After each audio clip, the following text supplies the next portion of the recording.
जय बोलिए महावीर भगवान की जय। जय बोलिए अनंत सिद्ध परमेष्ठी भगवानों की जय। जय बोलिए तत्वार्थ सूत्र प्रणेता आचार्य भगवान श्री उमा स्वामी जी महाराज की जय। जय बोलिए इस योग के प्रथमाचार्य श्री चारित्र चक्रवर्ती शांत सागर जी महाराज की जय। जय बोलिए आचार्य भगवान गुरुदेव श्री विमल सागर जी महाराज की जय। जय बोलिए आचार्य भगवान श्वेत पिछाचार्य श्री विद्यानंद जी महाराज की जय। सभी को जय जिनेन्द्र, जय दुजड़ंदो। हम सभी लोग तत्वार्थ सूत्र की कक्षाएं कर रहे हैं। 122 कक्षाएं आपकी हो चुकी हैं। प्रतिदिन एक एक कक्षा करके हम लोग आगे बढ़ते जा रहे हैं।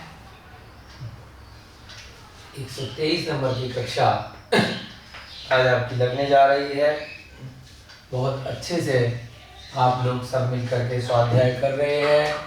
आपके पुण्य में और हमारे पुण्य में, दोनों में प्रतिदिन वृद्धि हो रही है। ज्ञान में भी वृद्धि हो रही है। सम्यक ज्ञान, सम्यक दर्शन और सम्यक चारित्र के बारे में हमने यहाँ पर इस तत्वार्थ सूत्र में चर्चा को निरंतर आगे बढ़ाया है। अभी 8वें अध्याय के बाद 2 अध्याय और शेष रह जाएंगे। इस अध्याय में बंध तत्व का वर्णन चल रहा है और उसके बाद जैसे कि पहले अध्याय में तत्वों की चर्चा की थी, बंध के बाद में संवर, निर्जरा और मोक्ष 3 तत्व और रह जाएंगे जिनकी चर्चा अगले 2 अध्यायों में की जाएगी। अष्टम अध्याय में आत्मा में कर्म आकर के किस प्रकार से बंध जाते हैं, उसके लिए प्रमुख रूप से 4 कारण, 4 तरीके से उसमें भेद किया। पहला प्रकृति बंध, दूसरा प्रदेश बंध, तीसरा अनुभव बंध, है ना। प्रकृति बंध, स्थिति बंध और अनुभव बंध। और उसके बाद एक है आपको 4 बताए थे, आप देख भी सकते हैं। एक है प्रदेश बंध। इस प्रकार से 4 प्रकार के बंधों में ये बंध की चर्चा हमने की। यहाँ पर अब तक हमने कल तक की कक्षा में जो 13 सूत्र कंप्लीट किए, तो जिसमें कि प्रकृति बंध के जो 8 प्रकार थे उनकी चर्चा हमने अब तक की है, जैसा आपको कल कक्षा के अंत में बताया था।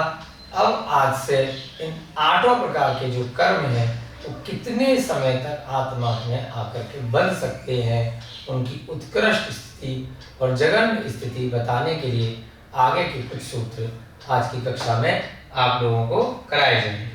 चलिए, आज की कक्षा प्रारंभ करने से पहले प्रतिदिन की भांति सबसे पहले हम लोग मंगलाचरण करेंगे। फिर जो 13 सूत्र हमने किए हैं उनका एक साथ याद करने की दृष्टि से वाचन करेंगे। सभी लोग हाथ जोड़ लीजिए और मिल करके दोहराएंगे। मोक्ष मार्गस्य नेतारम वेतारम कर्म भूभृताम ज्ञातारम विश्व तत्वानाम वंदे तद्गुण लब्धये, वंदे तद्गुण लब्धये, वंदे तद्गुण लब्धये। जय बोलिए आचार्य भगवान श्री उमा स्वामी जी महाराज की जय हो। अब सभी लोग अपनी पुस्तक में से सूत्र निकाल लीजिए। सब लोग देख देख करके वाचन करेंगे। मिथ्या दर्शना विरति प्रमाद कषाय योगा बंध हेतवः सकषायत्वाद जीवः कर्मणो योग्यान उद्गला नादत्ते स बंधः प्रकृति स्थित्यनुभव प्रदेशास्तद्धयः आद्यो ज्ञान दर्शनावरण वेदिनीय मोहनीयायुर्नाम गोत्रांतराया पंचनवद्वयष्टाविंशति चतुर्द्विचत्वारिंशद् द्विपंचभेदा यथाक्रमम् मतिश्रुतावधि मनः पर्यय केवलानां चक्षुर्वधि केवलानां निद्रा निद्रा निद्रा प्रचला प्रचला प्रचला स्त्यान ग्रध्यश्च सदस द्वेध्ये दर्शन चारित्र मोहनीया कषाय कषाय वेदनीया ख्यास त्रि द्वि नव षोडश भेदा सम्यक्त मिथ्यात्व तदुभयान्य कषाय कषायौ हास्य रत्य रति शोक भय जुगुप्सा स्त्री पुण्य नपुंसक भेदा अनंतानुबंध प्रत्याख्यान प्रत्याख्यान संजुलन विकल्पाश्चैकशः क्रोधमान माया लोभा नारक तैर्य योन मानुष देवानी गति जाति शरीरांगोपांग निर्माण बंधन संघात संस्थान सहनन स्पर्श रस गंध वर्णानुपूर्या गुरु लघुपघात परघाता तपो द्योतोच्छ्वास विहायो गतियः प्रत्येक शरीर त्रस सुभग सुसुवर शुभ सूक्ष्म पर्याप्ति स्थिरादे यशः कीर्ति सेतराणि तीर्थंकरत्वं च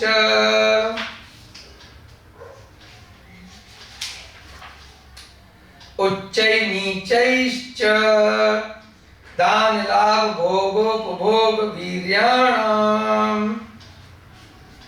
इस प्रकार से हमने 13 सूत्र कल तक की कक्षा में देख लिए थे। अब एक बार जल्दी से जो हमने कल की कक्षा में 2 सूत्र किए उनका जल्दी से रिवीजन करेंगे। परसों की कक्षा तक हमने नाम कर्म के जो 42 प्रकृतियां हैं उनका वर्णन बहुत अच्छे से देख लिया। उसके बाद 7वां जो कर्म है नीच गोत्र और उच्च गोत्र के रूप में 2 गोत्र कर्म के प्रकार होते हैं उसकी चर्चा कल 12वें सूत्र में की थी। वहां पर हमने देखा था कि किस प्रकार से उच्च गोत्र और नीच गोत्र में जीव का जन्म हुआ करता है, कर्मों का आश्रय किस तरह से होता है और आश्रय होने के बाद जब बंद हो जाता है तो 2 प्रकार के गोत्रों में मुख्य रूप से सभी संसारी जीवों का जन्म होता है। यदि नारकी जीव है तो नियम से उसका नीच गोत्र ही माना जाता है क्योंकि वह वहाँ पर इतने अधिक कष्ट में होता है और उसके बाद भी उसकी कषाय बहुत तीव्र रहती हैं। सारे की सारे नारकी एक दूसरे को मारते रहते हैं, लड़ते रहते हैं, हिंसा आदि पापों में लिप्त रहते हैं। तो इस कारण से उनका गोत्र नीच गोत्र में ही जन्म होता है और कर्म से भी वो सारे की सारे नीच ही रहते हैं। उसके बाद देव पर्याय में उच्च गोत्र ही होता है। ऐसे ही जो भोग भूमि के मनुष्य हैं उनमें भी उच्च गोत्र बताया था। आर्यखंड के मनुष्य जो हैं उनमें उच्च और नीच दोनों प्रकार से गोत्र हो सकते हैं। जन्म के माध्यम से जो गोत्र होगा वो पूर्व जन्मों के कर्मों से होगा और अगर मनुष्य ने जन्म लेने के बाद में अपने कर्म बुरे कर दिए, हिंसा आदि पापों में लिप्त रहा, बहुत बुरे बुरे कार्य किए तो उससे उसको कर्म के हिसाब से वो निम्न गोत्र का ही माना जाएगा।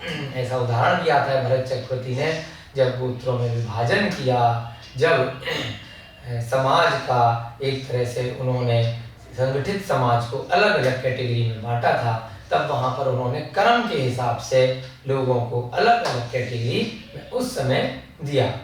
तो ऐसे ही मलेच्छ खंड में जो जीव हैं वो जन्म से कैसे पैदा होंगे, सब नीच गोत्र के होंगे। परंतु यदि भरत चक्रवर्ती का जैसे उदाहरण था वह विवाह करने के लिए कन्याओं को यहाँ ले आया तो उनका गोत्र परिवर्तित हो सकता है कर्म के हिसाब से। अब जानवरों की बात करते हैं।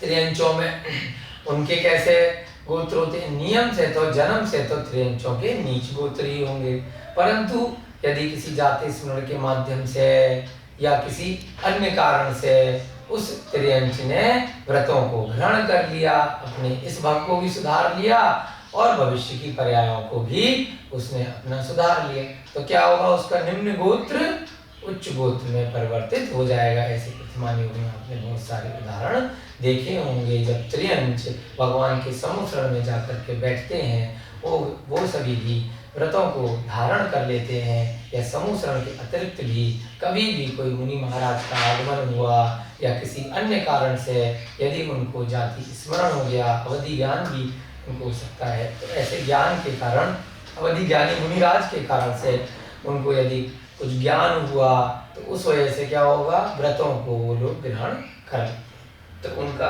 निम्न गोत्र जो है उच्च गोत्र में परिवर्तित हो जाता है। निम्न गोत्र का क्या मतलब है, लोक निंदनीय कुल, और उच्च गोत्र का क्या मतलब है, लोकमान्य कुल। जैसे वर्तमान समय के परिप्रेक्ष्य में अपने देश के तुलना में अगर देखा जाए, भारत देश के परिप्रेक्ष्य में, तो 4 प्रकार के कुल मुख्य रूप से अभी प्रचलन में चलते हैं, क्षत्रिय, वैश्य, ब्राह्मण और शूद्र, जिसमें से कि क्षत्रिय, वैश्य और ब्राह्मण एक तरह से उच्च कुल में माने जाते हैं। चलिए, उसके बाद अगला सूत्र हमने 13वां सूत्र यहाँ पर देखा कि अंतराय कर्म, जो अंतिम हमारा कर्म बचा है, अंतराय, अंतराय माने किसी भी कार्य में विघ्न आ जाना। तो उसके लिए कल आपको बताया था कि कोई भी आपके कार्य में विघ्न आ रहा है तो आपके स्वयं के पूर्व के किए गए ऐसे कर्म हैं जिनका जब उदय आ रहा है तो विघ्न आ रहा है।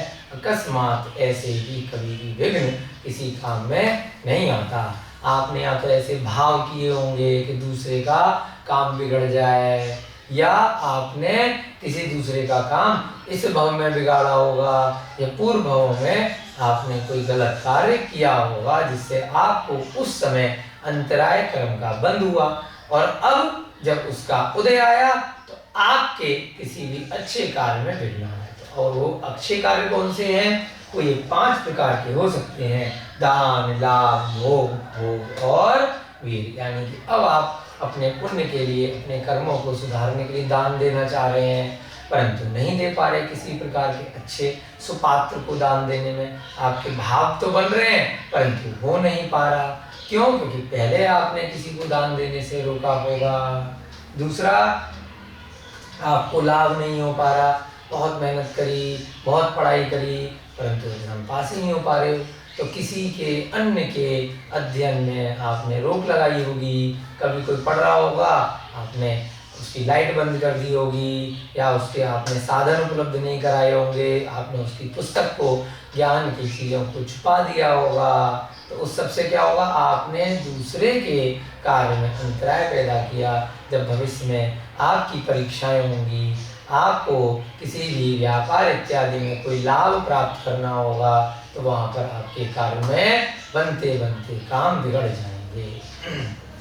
भोग अंतराय, कुछ भी आपने जो एक बार खाने की वस्तु है वो आपको उपलब्ध नहीं हो पा रही, भोजन नहीं मिल पा रहा है ना, या कोई भी ऐसी चीज जो एक बार भोगने की है आपको उपलब्ध नहीं हो पा रही है ना, आपको रोग ऐसे हो गए कि आप कुछ खा ही नहीं पा रहे हैं। तो ये सब किस कारण से है, आपने किसी अन्य के साथ ऐसा पहले किया गया होगा, कोई भोजन करने वाला होगा, आपके पास उपलब्ध होंगे संसाधन, फिर भी आपने उसको नहीं दिया होगा, तो जब आपको भोजन की जरूरत पड़ी तो आपको नहीं मिला। तो ऐसे ही भोग, दूसरे के उपभोग में आपने कोई अंतराय पैदा किया गया होगा। भोग का मतलब जो बार बार भोगने में आए, ऐसी वस्तुएं जो आपको काफी टाइम तक आपको उपभोग में आती हैं, जैसे वाहन है, मकान है ना, कोई भी ऐसे साधन है जो आपको कई बार काम आते हैं। जैसे तत्वाफी की आपकी किताब ही है, इसको आप बार बार पढ़ते हैं, कितनी बार पढ़ते हैं। तो जितनी भी आपके सुख साधन के साधन है जो आप कई बार उनको प्रयोग में लाते हैं, वो आपको जरूरत की चीज नहीं मिल पा रही, उसमें विघ्न आ रहा है, तो किसी अन्य के में आपने ऐसा किया होगा। वीर अंतराय, शक्ति आपकी छीन हो गई। तो क्यों हो गई, किसी अन्य के साथ आपने बुरा किया होगा, किसी अन्य के आपने हाथ पैर तोड़े होंगे, उनके साथ युद्ध लड़ा होगा, हिंसा करी होगी, तो अब आपके हाथ पैर काम नहीं कर रहे, तो शक्ति में आप होते हुए भी कोई कार्य नहीं कर पा रहे हैं। क्यों? क्योंकि आपने पूर्व में किसी अन्य की शक्ति को आपने क्षीण किया होगा। ये 5 प्रकार से अंतराय कर्म के भेद होते हैं। ये हमने यहाँ पर कल की कक्षा में देखे और आज की कक्षा में जैसे आपको बताया कि आज हम प्रारंभ करने जा रहे हैं कि 8 कर्म कितने समय तक आत्मा में आकर के बंध जाते हैं और कब तक फल दे सकते हैं, है ना। कोई कर्म आपकी आत्मा में आके बंधा, वो तुरंत फल दे सकता है या लंबे समय तक, कब तक वो चिपक के रह सकता है। प्रत्येक कर्म की कितनी कितनी स्थिति है, इसलिए इसको क्या बोला? स्थिति बंध। पहला वाला क्या बोला? प्रकृति बंध। उसके जैसे 8 कर्मों के नाम हैं, वैसी ही उसकी प्रकृति है, वैसी ही उसकी क्या है? नेचर है, उसकी कैरेक्टरिस्टिक है, उसकी विशेषता है, जैसा उसका नाम। स्थिति का मतलब उनकी क्या क्या स्थिति है। तो सबसे पहले हम अभी अगला सूत्र प्रारंभ करने से पहले एक चार्ट बना लेते हैं। उस चार्ट के माध्यम से हम पहले सीख लेंगे कि कितनी कितनी उनकी स्थिति होती है, फिर हम एक एक करके सूत्र लेंगे तो आपको बहुत अच्छे से समझ में आ जाएंगे। ठीक है, कर्मों की स्थिति।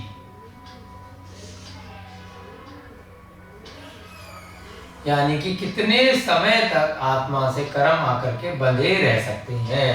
आपने किसी को अपशब्द बोले, है ना, आपने अपने कर्म बांध लिए, पलट के उसने तुरंत आपको एक थप्पड़ मार दिया या आपकी पिटाई कर दी या आपको उसने भी अपशब्द बोल दिए पलट के, तो अब इसमें क्या हुआ? आपने जो कर्म बांधे थे, हाथ की हाथ उसने उनकी उदय आ गया, है ना। तो कम से कम कितने समय तक आ सकता है? अब एक दूसरा व्यक्ति है, आपने किसी को अपशब्द बोले, उसने दिमाग में ठान लिया कि अब इससे बदला लेना है, मौका देख के लेंगे। अब वो कई दिन बाद आकर के आपको घेर करके उसने आपका अपमान किया या आपका नुकसान किया, बदला लिया, तो अब वो तुरंत भी बदला ले सकता है या बहुत दिनों बाद भी ले सकता है। तो उत्कृष्ट स्थिति का क्या मतलब है? कितने दिनों बाद तक उसका परिणाम भुगतना पड़ेगा। जघन्य स्थिति का क्या मतलब है कि कम से कम कितने समय में आकर के वो बदला कर्म आपको दे करके जाएगा। अब जरूरी नहीं है कि वही व्यक्ति जिसके साथ में आपने अपमान किया, जिसके साथ में आपने हिंसा करी या जिसके कारण से आपको कर्मों का बंध हुआ, यह कोई आवश्यक नहीं है कि वही व्यक्ति आएगा और आपसे बदला लेगा। कर्म सिद्धांत क्या कहता है कि आपने जैसे ही कोई भी बुरा कार्य किया, आपके स्वयं के कर्म बन गए। अब जरूरी नहीं है कि वही व्यक्ति लौट के आके बदला लेगा या कोई अन्य आकर के लेगा।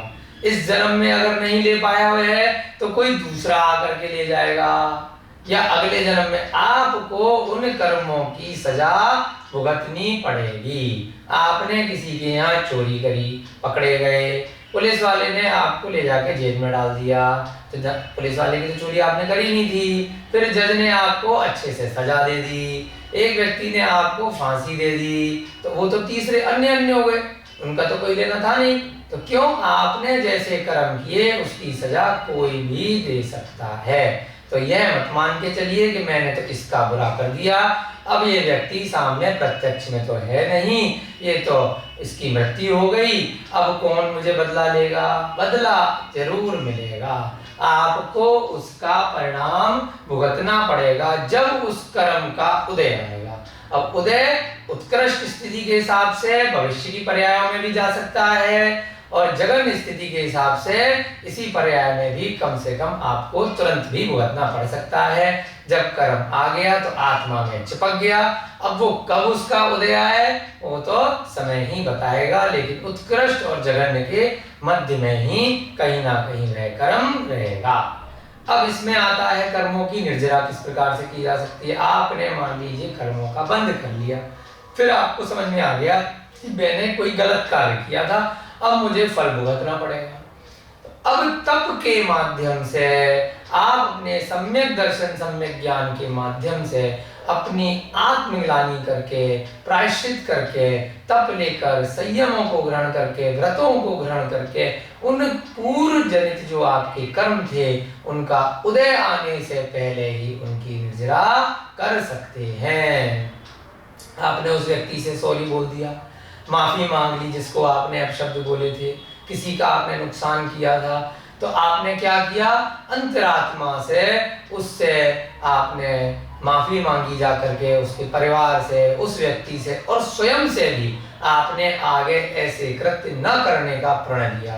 तो क्या होगा, आपके कर्मों की स्वतः निर्जरा हो जाएगी, है ना, और वह व्यक्ति आपसे बदला नहीं लेगा और भविष्य में भी आपको उसकी कोई हानि नहीं उठानी पड़ेगी। तो इसमें क्या बोलते हैं, उदय आने से पहले ही कर्मों की निर्जरा हो जाना।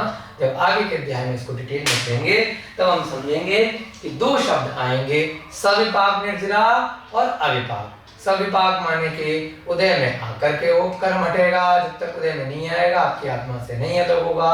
अविपाक यानी कि वह आपने व्रत नियम संयम इत्यादि के द्वारा जल्दी जल्दी उन कर्मों को झड़ा लिया।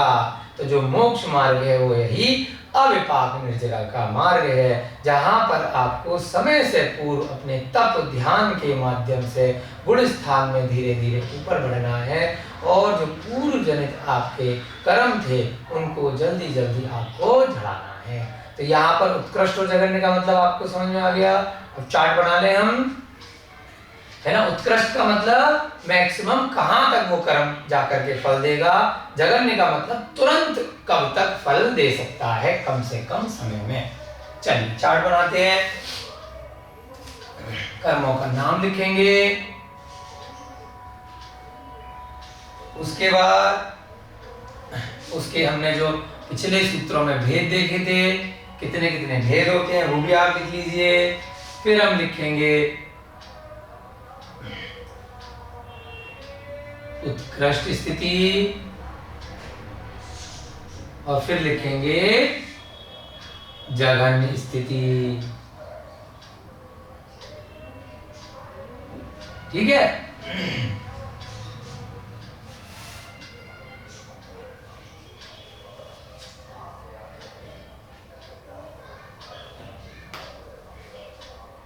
कर्म का क्या क्या नाम है ये आपको याद हो चुका होगा। सूत्र के हिसाब से लिखेंगे, घातिया और अघातिया के हिसाब से यहाँ पे नहीं लिख रहे हैं। हमने बताया था घातिया और अघातिया में वेदनीय वाला नीचे चला जाता है, यानी ऊपर से जो चार्ट का ये नंबर है और अंतराय वाला ऊपर आ जाता है। लेकिन यहाँ पर हम सूत्र के हिसाब से लिखेंगे, जो सूत्र में संख्या जिस प्रकार से लिखी है, जिससे कि हमें समझने में दिक्कत नहीं आए।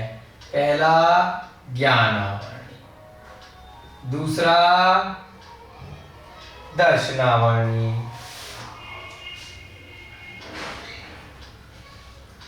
ये तो सारे आपको याद है ही हैं। तीसरा मौन, तीसरा वेदनीय, ये अगर अघातिया में जाएंगे तो नीचे चला जाएगा। चौथा वेदनीय के बाद मोहनीय,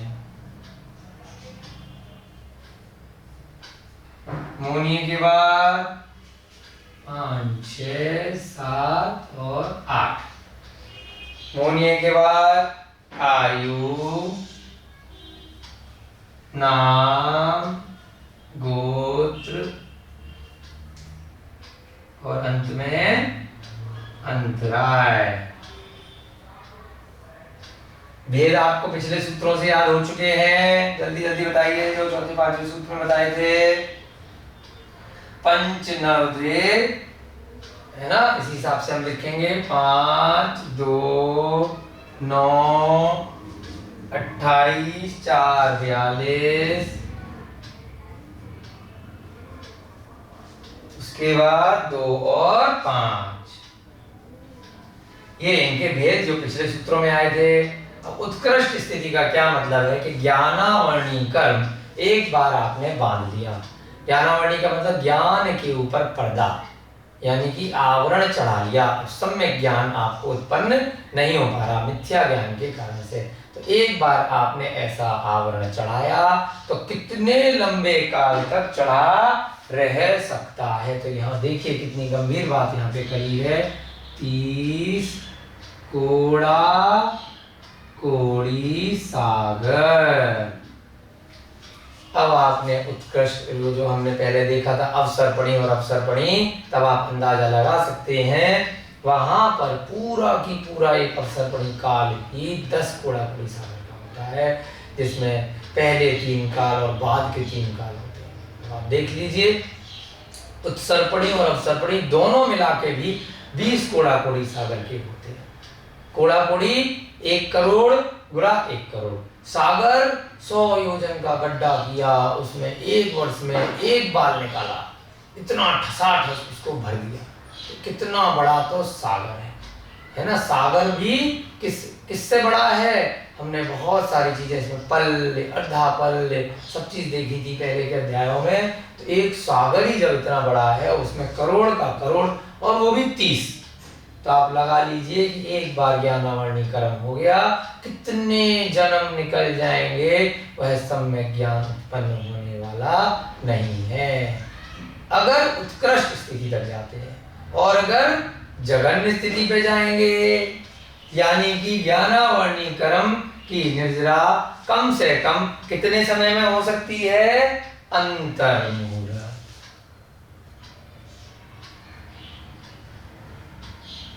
यानी कि एक अंतर्मुहूर्त का क्या मतलब होता है, पहले भी आपको इसकी चर्चा की जा चुकी है। एक मुहूर्त का मतलब होता है 48 मिनट, और अंतर लग गया यानी कि उसके अंदर 48 मिनट के अंदर अंदर, यानी 1 घंटे से 12 मिनट कम, तो उसके अंदर भी ज्ञानावरणी कर्म का क्या आ सकता है, उदय आ सकता है। एक बार आपने उसका बंद कर लिया था, तो अब इतने समय बाद उसका उदय आ सकता है मैक्सिमम अगर जाएंगे तो। और उसको कितने समय में उदय आ सकता है, कम से कम अगर देखेंगे तो एक अंतर मुहूर्त में ही फटाफट से उसका उदय आकर के वो ज्ञानावरणी कर्म जो आपने बांध लिया था वो हट जाएगा, जड़ जाएगा, उसकी निर्जरा हो जाएगी। ये वाली निर्जरा कौन सी चल रही है, सविपाक, यानी कि उदय आने के बाद। अविपाक का क्या मतलब था, आपका व्रतों इत्यादि के माध्यम से आपने उसकी जल्दी निर्जरा कर ली, तो इस पीरियड के बीच में कभी भी उसकी निर्जरा हो सकती है। एक बार जो ज्ञानावरणी कर्म का बंध आपने कर लिया। 5 प्रकार के ज्ञानावरणी कर्म हमने देखे थे, मति श्रुत अवधि मने परे और केवल ज्ञान, उन सभी 5 में इस प्रकार से हो सकता है। अगला देखिए दर्शनावरणी भी, ज्ञान और दर्शन दोनों एक साथ ही चलते हैं, अलग अलग नहीं होते। ये भी हमने पहले देखा था, चक्षु चक्षु दर्शन इत्यादि सारे इसके हमने जो भेद देखे। दर्शनावरणी कर्म 9 है, उल्टा लग गया, 5 9 और 2 है ना, सॉरी ये आप ठीक कर लीजिए। चक्षु चक्षु दर्शन और यहाँ पे निद्रा निद्रा पिछला स्त्यान वृद्धि, ये सारे हमने भेद देखे थे 9 प्रकार के। तो ये सभी भी क्या है, ज्ञान के साथ ही चलते हैं। तो इसमें भी इसका उदय जो है 30 कोड़ा कोड़ी सागर इसकी उत्कृष्ट स्थिति है, और अंतर मुहूर्त में भी इसकी निद्रा हो सकती है। तो ये भी आपको ध्यान रखने हैं कि आप कोई भी ऐसे कार्य ना करें जिसकी वजह से आपको इतने लंबे समय तक वह कर्म आत्मा से बंध के रह जाए। दर्शनावरणी वाला कर्म, इसकी भी स्थिति कहां तक जा सकती है, एक अंतर मुहूर्त यानी 48 मिनट के अंदर तक इसकी आपको उदय में आ सकते हैं। तीसरा 30 कोड़ा कोड़ी वेदनीय कर्म। वेदनीय का साता वेदनीय और असाता वेदनीय 2 वेद हमने देखे थे कि यदि आपने किसी भी प्रकार का वेदनीय कर्म का बंध किया है तो वह भी आपको कब तक जा करके वेदना दे सकता है, 30 कोड़ा कोड़ी सागर तक जाकर के चिपक सकता है। आपने किसी को वेदना दी है, कष्ट दिया है, दुख दिया है, तो उसका अभी का आपका इतने लंबे समय तक चिपक के रहेगा आपकी आत्मा के साथ, तब जाकर के उसका उदय आएगा। तो आप कहेंगे इस भव में तो मैंने कुछ गलत काम किया ही नहीं, फिर मुझे क्यों वेदना हो रही है, क्यों कष्ट हो रहा है। 30 कोड़ा कोड़ी सागर पहले हो सकता है आपने पिछले किसी पर्याय में किसी जीव के प्रति वेदना दी होगी, तो इसलिए उसका उदय आ रहा है। ये चक्र इसी प्रकार से चल रहा है। और जैसे ही आपने वेदना दी, तुरंत कब तक उदय आ सकता है उसका? 12 मुहूर्त। यहाँ पर अंतर मुहूर्त नहीं है, यहाँ पर कितना है, यानी 48 मिनट का जो एक मुहूर्त है उसमें गुणा 12, तो 12 मुहूर्त तक उसी दिन आपका अगले 10-12 घंटे के अंदर आपको उसकी वेदना हो सकती है। एक 12 मुहूर्त के कम से कम जघन्य स्थिति है ना। इसके बाद आपकी निर्जरा हो जाएगी या तो उस कर्म की, या मैक्सिमम इतने सागर तक 30 कोड़ा कोड़ी सागर तक वह कर्म आत्मा से बंध के चिपक सकता है। उसके बाद मौनीय कर्म सबसे ज्यादा खतरनाक। 70 कोड़ा कोड़ी सागर। एक बार आपको किसी से मोह हो गया, राग द्वेष हो गया, जो हमने कषाय वेदनीय अकषाय वेदनीय के रूप में पूरा चार्ट बनाया था, है ना, आपको याद आ गया वो चार्ट, वो पूरा जो हमने मोहनीय कर्म की, जो हमने 28 प्रकृतियां देखी और उसका चार्ट देखा, दर्शन मोहनीय, चारित्र मोहनीय, अकषाय वेदनीय, कषाय वेदनीय, हास्यरति अरति इत्यादि, अनंतानुबंधी, अप्रत्याख्यान, प्रत्याख्यान, संजुलन, ये सारी कषाय के कारण से अगर हमने कुछ भी किसी से मोह कर लिया, 70 कोड़ा कोड़ी सागर तक पीछा नहीं छोड़ेगा, आत्मा में चिपक के रहेगा, तब जाके उससे हमें मोह छूट सकता है। जब तक नहीं बंध जाएंगे, संसार की क्या दशा है, यही मोहनीय कर्म है। ये छूटते ही बाकी सब तो अपने आप छूट जाने हैं, बाकी के बचे हुए घातीय कर्म। किसके लिए प्रयास करना है गुण स्थानों में? इस मोहनीय कर्म को छीड़ करने का ही प्रयास करना है, क्योंकि जब तक ये 70 कोड़ा कोड़ी सागर का जो बंध है आत्मा से अलग नहीं होगा, तब तक आपको मोक्ष नहीं हो सकता। प्रत्येक पर वस्तु से राग द्वेष को हटाना है, तप के माध्यम से निर्जरा करके, अन्यथा वह स्वतः अगर उसकी निर्जरा होगी तो 70 कोड़ा कोड़ी सागर तक वो उत्कृष्ट स्थिति में आपकी आत्मा के साथ वह मोह किसी भी दूसरे जीव के प्रति, परिवार के सदस्यों के प्रति, आपके जो राग हैं, जो धन वैभव नाम जितनी भी इच्छाएं हैं, वो सारा की सारा राग कब तक आपकी आत्मा से चिपक के रहेगा? 70 कोड़ा कोड़ी सागर। एक कल्प काल आपको बताया था 20 कोड़ा कोड़ी सागर का होता है, 10 अवसर्पणी और 10 उत्सर्पणी। तो ऐसे 3 कल्प काल निकल जाए और आधा और आ जाए उत्सर्पणी काल, यानी कि 1, तो 70 हो गए। 3 का मतलब 3 तो कल्प काल निकल गए 20 कोड़ा कोड़ी सागर के, और 1 अवसर्पणी और मान लीजिए। तो ऐसे 70 कोड़ा कोड़ी सागर तक आत्मा से पीछा नहीं छोड़ता। इसीलिए आप कर्मों में इस कर्म को सबसे ज्यादा खतरनाक बताया है। तो पर वस्तु से कभी राग नहीं करना। अगर जिनेंद्र भगवान की वाणी पे सच्चा श्रद्धान करते हो, सम्यक दर्शन रूप में आप अपने को समझ रहे हैं, सम्यक ज्ञान की प्राप्ति आप करना चाह रहे हैं, सच्चे श्रावक सच्चे साधु यदि बनना चाहते हैं, तो मोह का पूर्ण रूप से त्याग होना चाहिए। किसी भी प्रकार की कोई सांसारिक इच्छाएं नहीं होनी चाहिए।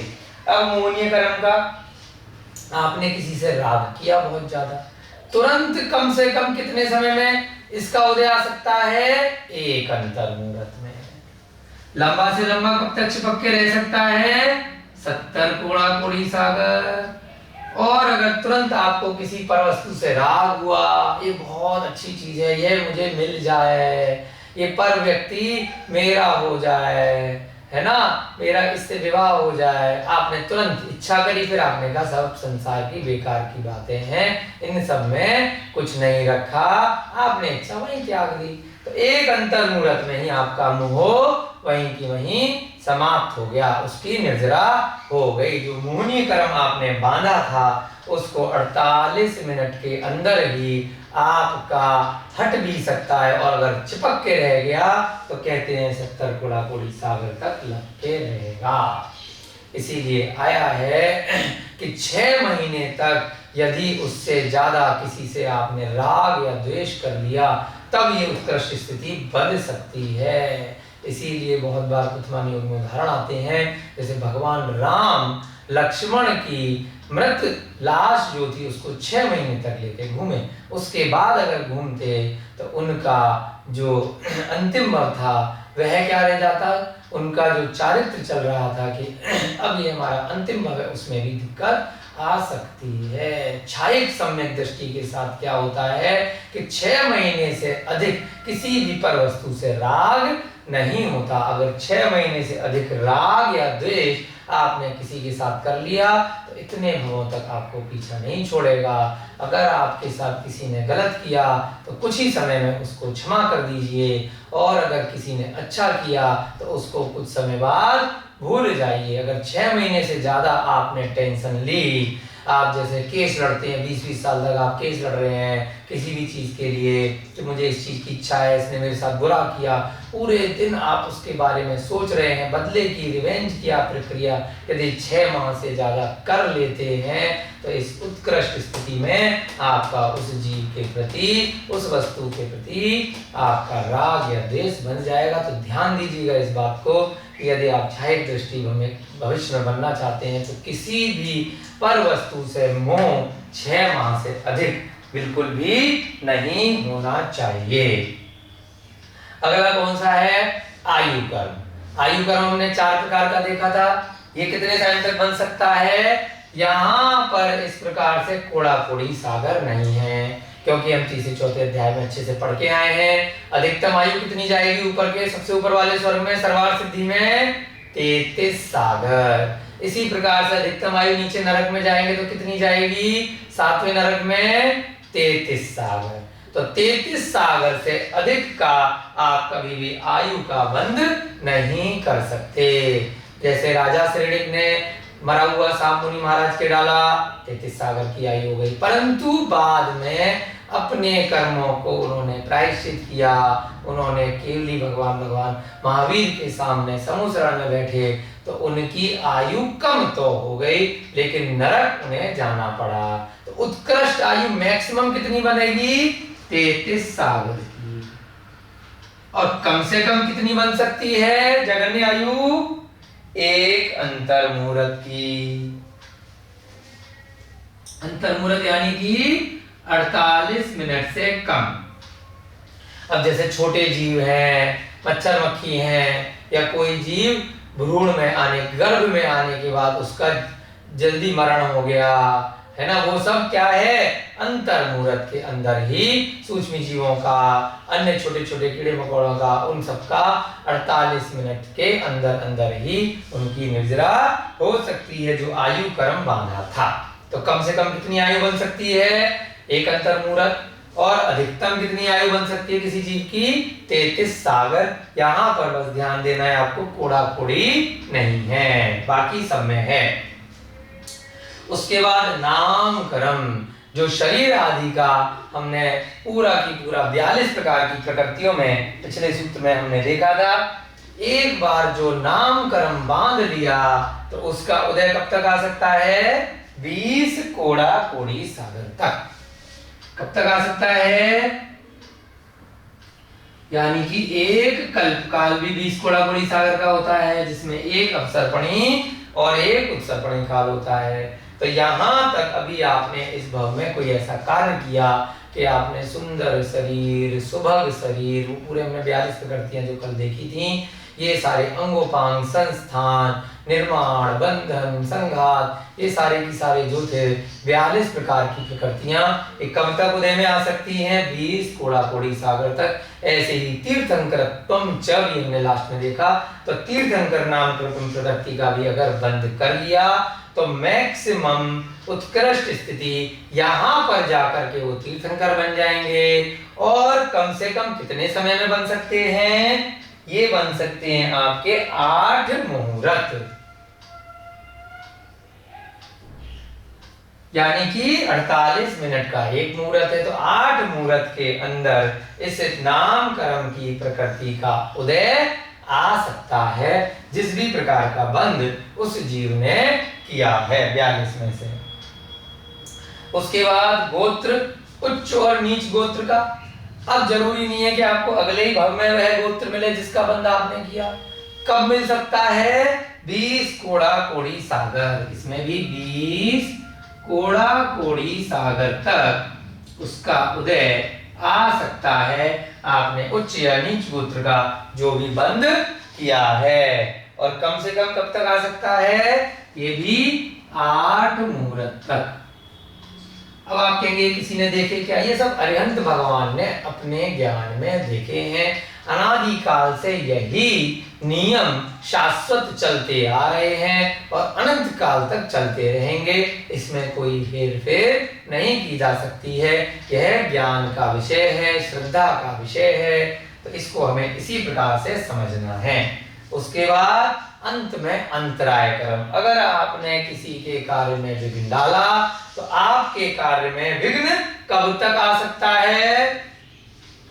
30 कोड़ा कोड़ी सागर तक विघ्न आ सकता है। जैसे अंजना का उदाहरण दिया था, जो हनुमान की माता थी, 22 सेकंड के लिए उन्होंने भगवान की प्रतिमा को छुपाया, तो अगले भव में जाकर के उनको कब जाकर के उसका अंतराय हुआ? 30 कोड़ा कोड़ी सागर तक ये अंतराय कर्म का उदय आपको आ सकता है। तो कभी भी आपको किसी के शुभ कार्यों में जो 5 प्रकार के शुभ कार्य थे, विघ्न नहीं डालना है। आप सोचो कि मैंने इसको लाभ लेने का नुकसान कर दिया, मुझे तो कुछ हुआ नहीं, बहुत अच्छा लगा, परंतु कब आपको कितना ब्याज समेत चुकाना पड़ेगा, ये इस उत्कृष्ट स्थिति पर डिपेंड करेगा। जितना लंबा समय इनके कर्मों के उदय में आएगा, उतने बीच के पीरियड पर ब्याज जो होगा वो आपको चुकाना पड़ेगा। अब वो ब्याज जरूरी नहीं है कि धन के माध्यम से ही ब्याज हो, कष्ट के माध्यम से भी वह ब्याज होगा।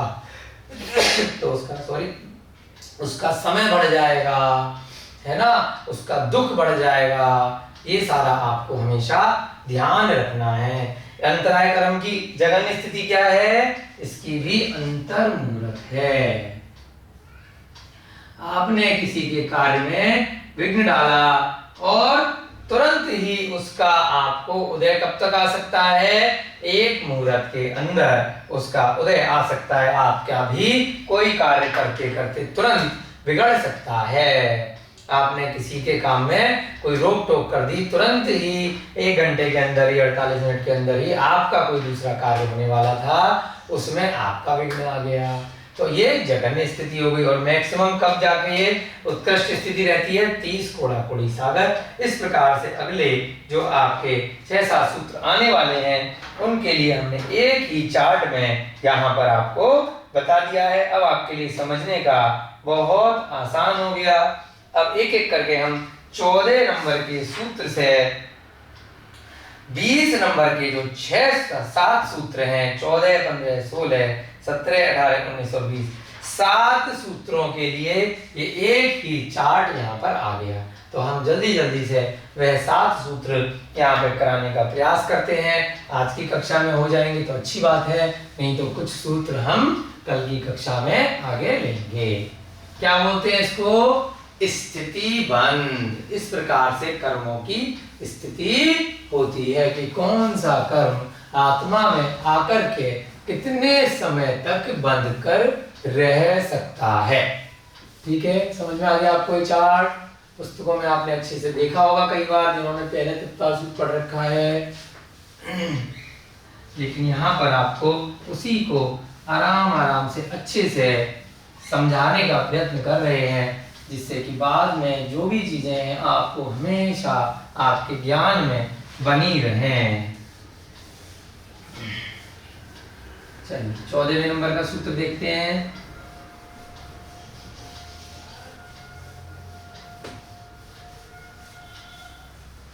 बता देते हैं, ये आपने अच्छे से लिख लिया होगा कल की कक्षा का।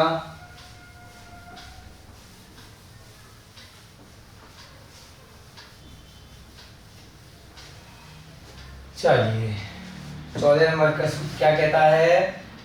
आदितस्ति श्रणामंत। आदि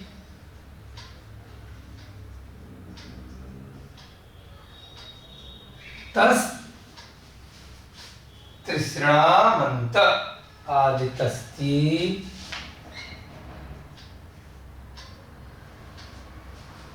फिर श्रणामंत।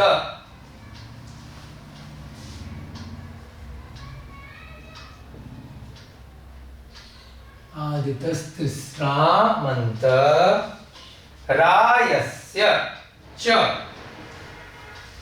रायस्य च त्रिंशत् सागरोपम। त्रिंशत्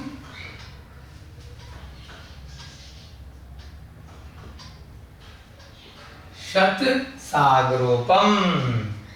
त्रिंशत् सागरोपम। त्रिंशत्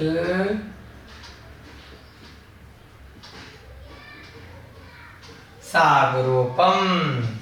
कोटि कोटयः परा स्थिति। कोटि कोटयः परा स्थिति। यह भी विसर्ग है। चलिए इसका संधि विच्छेद करके समझेंगे। आदितस्त्री तृष्णाम। आदितस आदितस यानी आदि के तीन। फिर यहां से तीस लेंगे। तृतीसृणाम क्या बना? आदि तस। आदि माने जैसे आदिनाथ भगवान पहले की, तस माने तीन। आदि के तीन। उसके बाद ती यहां से लेंगे तो क्या बन जाएगा? तिसृणाम। म छोटा बन जाएगा। और यहां से क्या लेंगे? अंतरायस्य यानी कि आदि के तीन। जो ये आदि के तीन है, पहला, दूसरा और तीसरा। आदि तस। फिर क्या लिखा? तिसृणाम यानी कि आदि तस तिसृणाम। तिसृणाम से बना तीन और आदि तस से बना आदि के। जो तीन है वो यहां से है तिसृणाम यानी कि तीन। और आदि तस का क्या मतलब है? आदि के। आदि तस तो स लग जाता है ना, तो के बन जाता है। आदि के तीन और अंतरायस्य और अंत वाला अंतराय। तो कितने हो गए ये? 4। च माने और। त्रिंशत् सागरोपम। त्रिंशत् यानी कि त्रिंशत् का मतलब 30। सागरोपम का मतलब सागर। और फिर क्या लिखा? कोटि कोटय यानी कि कोड़ा कोड़ी। कोटि कोटि दोबारा आ गया ना, कोड़ा कोड़ी। 30 कोड़ा कोड़ी सागर। परा माने, परा का मतलब होता है अधिकतम यानी कि उत्कृष्ट। स्थिति माने स्थिति बंध होता है। जो प्रकृति बंध के बाद शब्द आया यानी कि स्थिति कितने समय तक बंध के रह सकती है? आदि के तीन में 30 30 30 और अंत वाला अंतराय यानी कि ये भी 30। तो इन सब में कितनी है? 30 30 30 और 30। इन चारों में 30 सागरोपम कोटि कोटय उत्कृष्ट स्थिति होती है। इस सूत्र से हमने कितने ले लिए? ये चारों का काम एक ही सूत्र में हो गया। उत्कृष्ट स्थिति की बात यहाँ पर कर रहे हैं। अब इसका संधि विच्छेद करके लिखेंगे। आदि तस यानी कि इसका अर्थ आदि के तीन यहां पर नहीं है। आदि तस मतलब है इसका अर्थ खाली आदि के।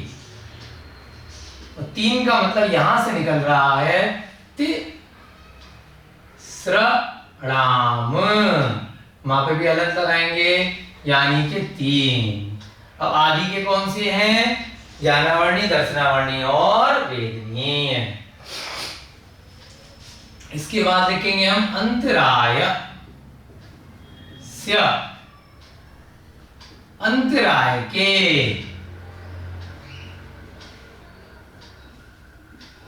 च माने और, त्रिंशत, त्रिंशत सागरोपम, यानी कि 30 सागर। कोटि कोट है कोड़ा कोड़ी, कोटि कोट कोड़ा कोड़ी, 1 करोड़ गुणा 1 करोड़। परा माने उत्कृष्ट,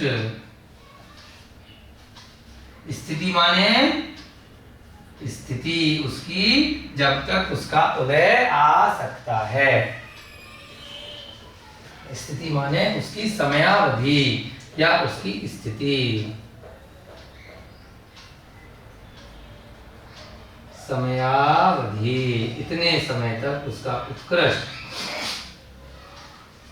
स्थिति हो सकती है। यही समझ में आ गया आपको संधि विच्छेद। इसका अर्थ लिखेंगे हम, अर्थात आदि के 3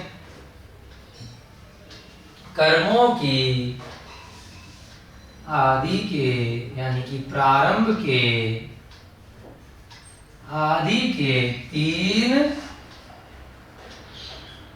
कर्मों की, क्या है उन कर्मों के नाम? ज्ञानावर्णी, दूसरा दर्शनावर्णी और तीसरा वेदनीय। दर्शनावर्णी और तीसरा वेदनीय। और ये क्योंकि चौथा कंटिन्यूअस में नहीं है, चौथा नीचे है, इसलिए उसको अंत वाला अलग से लिख लिया। और अंतराय कर्म की उत्कृष्ट स्थिति 30 कोड़ा कोड़ी सागर है। परा माने उत्कृष्ट स्थिति, 30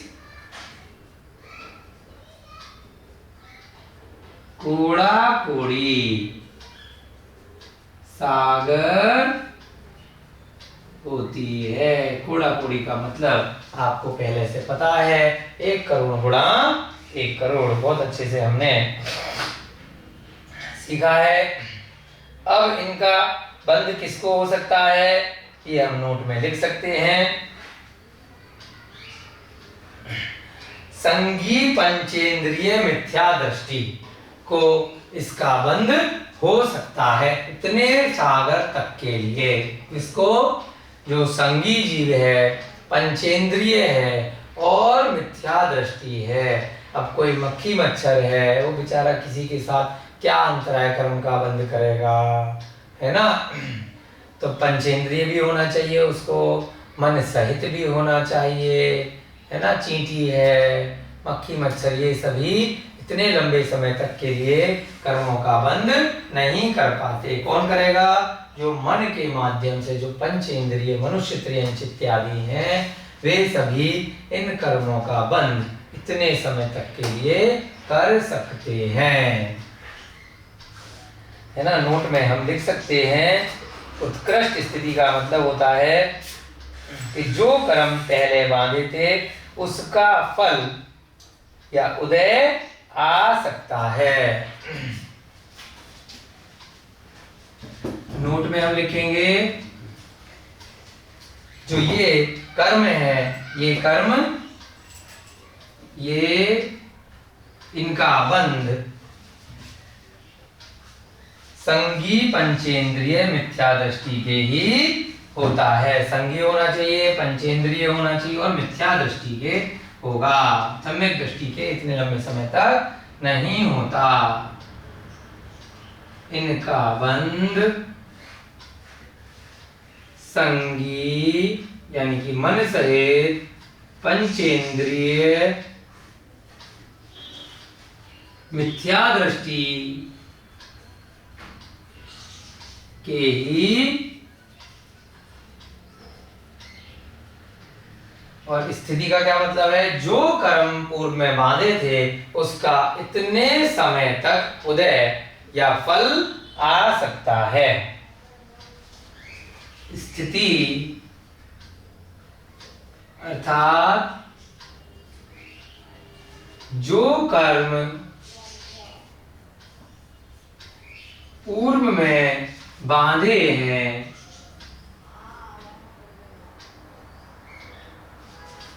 उनका फल या उदय इतने समय तक आ सकता है और वह फल दे सकते हैं। 30 कोड़ा कोड़ी सागर तक जाकर के उत्कृष्ट स्थिति में वह फल आ सकता है, कम से कम अंतर मुहूर्त तक आ सकता है, जो भी आपने ज्ञानावर्णी दर्शनावर्णी वेदनीय और अंतराय कर्म पूर्व में बांधे हैं। ठीक है, चलिए अगला सूत्र देखते हैं। आज की कक्षा में एक और सूत्र हो सकता है, ये आप जल्दी से नोट कर लीजिए। ये वाला चार्ट हम बने रहने देंगे और यहीं पर एक एक करके अगले अगले सूत्र हम लेके जाएंगे। छोटा सा सूत्र है 15वां भी, वो यहीं पर कर लेते हैं। ये मिटा दें, आपने नोट कर लिया, चलिए नोट कर लीजिए इसको। उसके बाद 15वां सूत्र किसका आने वाला है, नंबर से चल रहे हैं क्योंकि यहाँ पे 30 कोड़ा कोड़ी सागर इसका भी था और इसका भी था, इसलिए एक ही सूत्र में ले लिया। अब अगला सूत्र किसका आने वाला है, अगला नंबर मोहनीय कर्म का। इसके लिए क्या कहा, सप्तति मोहनीयस्य। सप्तति मोहनीयस्य। सप्तति माने 70, मोहनीयस्य यहाँ पे र लगाएंगे ऊपर, क्या इसका संधि विच्छेद बनेगा, सप्तति, यहाँ विसर्ग लग जाएगा क्योंकि र आ रहा है। मोहनीयस्य, मोहनीयस्य, इसके नीचे लिख लेते हैं, सप्तति माने 70 और मोहनीयस्य यानी मोहनीय कर्म का। मोहनीयस्य, सप्तति माने 70। यहाँ पर कोटि कोटे है, दोबारा प्रयोग नहीं किया, न सागरोपम शब्द का प्रयोग किया क्योंकि आचार्य महाराज क्या करते हैं, एक बार भी शब्द का प्रयोग कर लिया फिर उसको बार बार कंटिन्यूटी में अगर चलता है तो रिपीट नहीं करते। तो इस 70 का क्या मतलब हुआ, 70 कोटि कोटयः परा स्थिति, ये सब इसमें ऑटोमेटिक आ जाएगा। और सागरोपम मोहनीय का क्या अर्थ बना इसका, अर्थात मोहनीय कर्म का, मोहनीय कर्म की उत्कृष्ट स्थिति